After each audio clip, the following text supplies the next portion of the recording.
BCom part second paper first. Rajasthan में पंचायती राज इन राजस्थान। हमने गरीबी, बेरोजगारी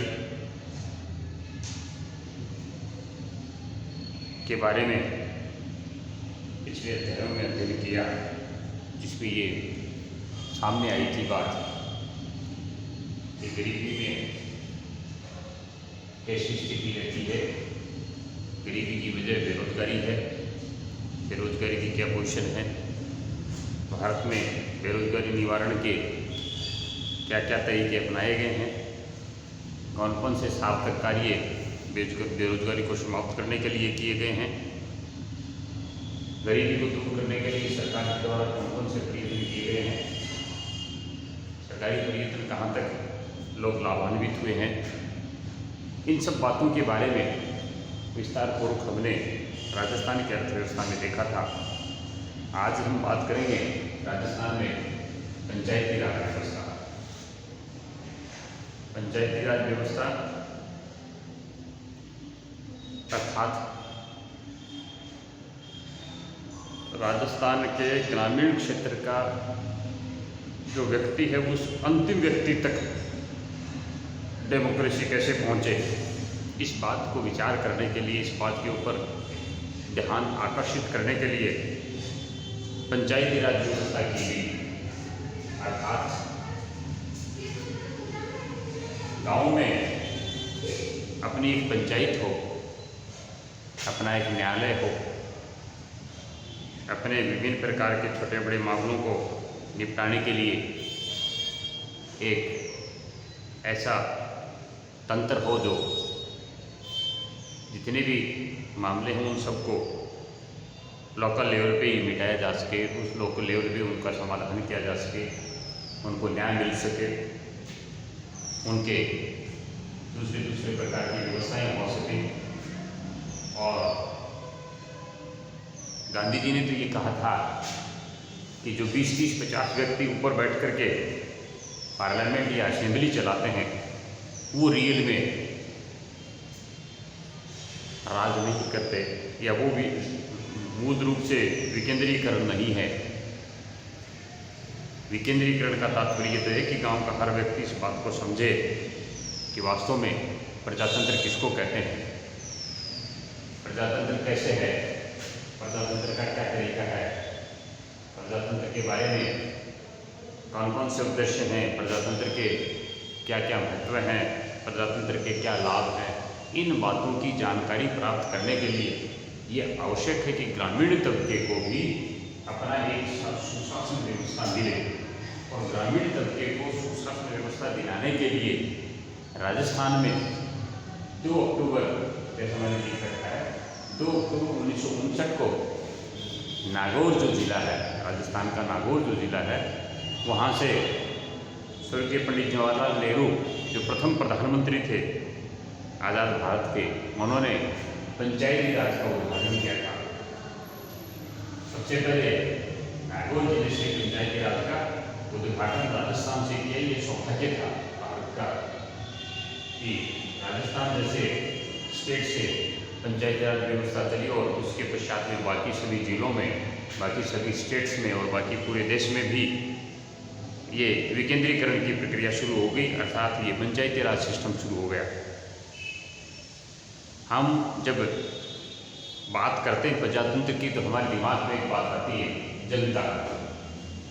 प्रजातंत्र का मतलब है जनता।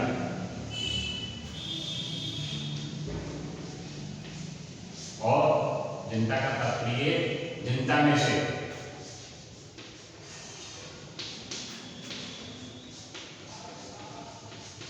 और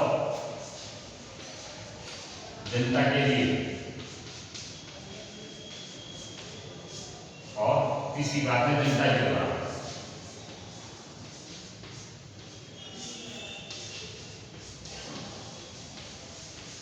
ये प्रजातंत्र कहलाता है।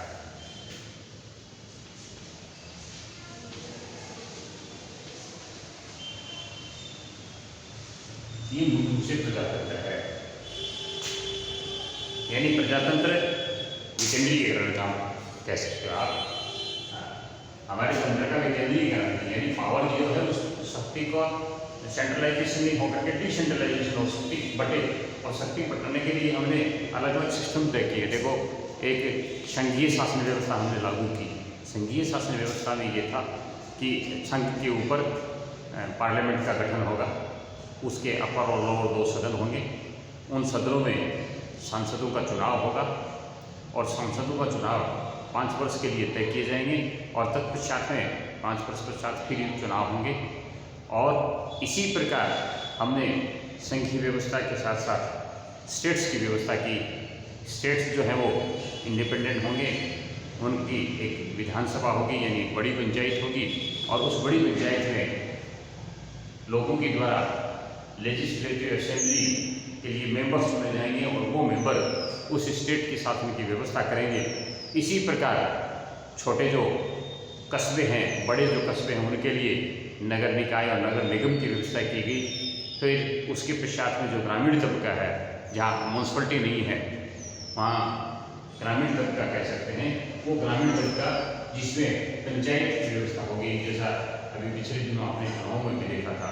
तो पंचायत राज का मतलब ये है कि ऊपर जो केंद्रीकरण कर रखा सत्ता का, वो बढ़ते बढ़ते नीचे विकेंद्रीकरण हो जाए। और विकेंद्रीकरण का मतलब ये है कि हिंदुस्तान के रहवासी और रहने वाले प्रत्येक नागरिक के पास में अधिकार हों अपनी व्यवस्था को बनाए रखने के लिए, अपने शासन की सत्ता को संचालित करने के लिए। इसलिए पंचायत राज की व्यवस्था की गई और पंचायत राज व्यवस्था में ये तय किया गया कि जनता के द्वारा, जनता में से और जनता के द्वारा, जनता के लिए, जनता के द्वारा और जनता में से जो चुनाव होंगे, उनमें से कुछ चुने हुए व्यक्ति उस पंचायत के शासन के संचालन करेंगे, जो विभिन्न प्रकार के कार्य करेगी, विभिन्न प्रकार के अपने अधिकारों का उपयोग करेगी, विभिन्न प्रकार के मामलों का निपटारा करेगी और विभिन्न प्रकार के जो प्रकरण होंगे उनका समाधान करने की कोशिश करेगी। तो हमें ऊपर जाने की आवश्यकता नहीं है।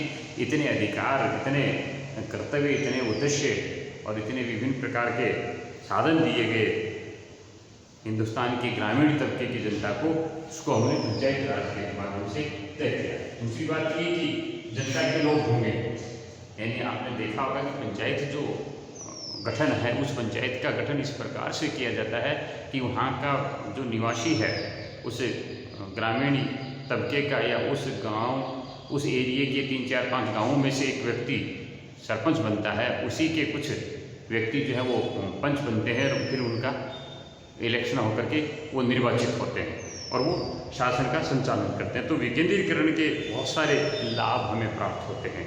मूल रूप से विकेंद्रीकरण का अर्थ ये है कि जनता के द्वारा, जनता में से और जनता के लिए जो चुने जाते हैं व्यक्ति, बाहर से कोई नहीं आता।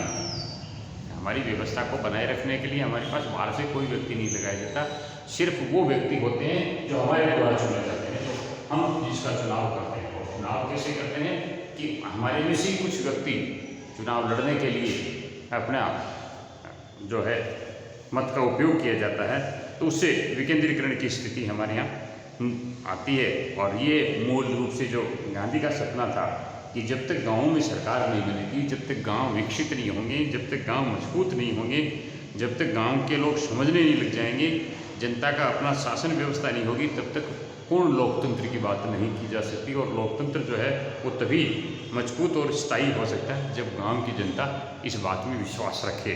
और उसके विश्वास के लिए हमने ये पंचायती राज सिस्टम को शुरू की। तो विकेंद्रीकरण जो है उसके बहुत सारे लाभ हमें मिलते हैं। सबसे बड़ा लाभ तो हमें ये है कि स्वावलंबन की भावना इसमें प्राप्त होती है कि हम हमारे सिस्टम को कैसे चला सकते हैं, ग्रामीण तबके का जो सिस्टम उसको कैसे चलाया जा सकता है। स्वावलंबन का मतलब उसमें छोटे मोटे जितने भी कार्य हैं उन सब कार्यों को किस प्रकार से पूरा किया जा सकता है। इसी प्रकार जो बहुमुखी विकास है जनता का, वो भी होता है। बहुमुखी विकास, चुनाव होते हैं, चुनाव में लोग आपस में एक दूसरे के प्रतिस्पर्धा के साथ में वोटिंग राइट का उपयोग करते हैं और चुनी हुई सरकार जो है वो शासन का संचालन करती है। वो ये देखती है कि ये जो समूह है जिसके हमने शासन दिया है उसकी स्थिति कैसी है और किस तरह से वो शासन का संचालन करता है। जन सहयोग यानी आपस में पब्लिक पार्टनरशिप भी होती है, जन सहयोग होता है, उसमें सारे लोग शामिल होते हैं। जब सारे लोग किसी कार्य में शामिल होंगे, सभी लोगों की आहुति होगी, तो मैं समझता हूँ वो मजबूत शासन व्यवस्था होगी, वो सिस्टम जो है वो हमारा मजबूत होगा। और वो मजबूत होने के कारण से लोग उसमें भागीदार होंगे, और ज़्यादा भागीदार होंगे तो लोगों को ज़्यादा जानकारी होगी, और जैसे जानकारी होगी तो हमारा प्रजातंत्र मजबूत होगा और ज़्यादा मजबूत होगा। उसके साथ साथ लचीलापन भी होता है, यानी उसमें ये देखा जाता है कि आज इनको व्यवस्था की है शासन की, कल किसी और को देंगे, परसों किसी और को देंगे। इस प्रकार से करते करते लोग तुलनात्मक अध्ययन करते हैं। लोग ये देखते हैं कि इसमें कौन सा व्यक्ति मितव्ययी है, कौन सा व्यक्ति तरीके से कार्य करता है, कौन सा व्यक्ति पूरा उत्तरदायित्व का निर्वहन करता है, और कौन सी जो समूह है वो समस्याओं का निराकरण और समाधान करता है। या यूँ कह सकते हैं कि जो उत्तरदायित्व का निर्वहन नहीं करता, समस्याओं का अच्छे से समाधान नहीं कर पाता, या मितव्ययिता से कार्य नहीं करता, तो उस शासन व्यवस्था को हम धीरे धीरे हटाने की कोशिश करते हैं या उससे दूरी बनाने की कोशिश करते हैं। तो ऐसी स्थिति में ये देखा जाता है कि पंचायती राज जो है वो विकेंद्रीकरण की एक अपने आप में महत्वपूर्ण कड़ी है, जिसके माध्यम से सिस्टम को संचालित किया जाता है, सिस्टम को आगे बढ़ाया जाता है। या यूँ कह सकते हैं हम कि रियल में जो प्रजातंत्र है वो पंचायत राज के माध्यम से ही होता है, या उसको आगे बढ़ाया जा सकता है। अन्यथा ऊपर जो सत्ता काम कर रही है, जो शासन का संचालन कर रही है, उसमें शासन व्यवस्था में और नीचे की शासन व्यवस्था में बहुत ज़्यादा अंतर है। इसका मूल कारण ये कि वो पूरे क्षेत्र के लिए कार्य करते हैं, और पंचायत जो है वो अपनी पंचायत का एरिया जो तय किया गया है, निर्धारण किया गया है, जो भी एरिया एक पंचायत का दिया जाता है वो अपनी सीमाओं के अंतर्गत कार्य करते हैं।